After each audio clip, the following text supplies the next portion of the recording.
美季风台外围的环流影响，嘛伫台湾沿海地区带来强烈风势，嘛使得一寡电线、树啊、甲铁柱拢各风扫倒去，连奥多麦都无法度来骑。遮尔大强风嘛增加抢修电线甲公车的工程人员工课上的困难度。嘉联北港有线电视工程部的经理就指出，这次美季风台对着沿海地区的线路是造成非常大的损害。今仔日嘛加派人员来进行抢修。受到美季风台外围环流影响，今仔日海线的风非常大，大甲连奥多麦拢无法度骑，甚至连温室拢互吹去，路边的树啊、电线、公车也互吹转去。什么东西断掉？骨干关签，它只是一个背，我们有双路有路径的，它现在断一路，我们也是要抢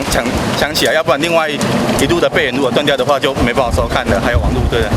断超200-300米吧，有好几个断点在那边呢。所以说要一直200-300米，要一直补过去。今仔日风实在伤过大咯，工程人员抢修过程也爱先将公枪拔起来，也若无会飞走。风雨渐渐变大，除了拖延到抢修的时间，也增加抢修的困难度。很危险啊，都站不住了，可是也是要抢修，抢头线路啊，毕竟，也是要保护你们的客户的一些权利这样。这次那个台风美季台风造成这个海线那边线路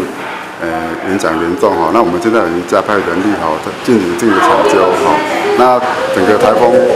过后以后，我们还会再加派人力再进行一些没办法收信的一些客户进行一个线路的抢修，包括线路垂落的地方，我们会尽快的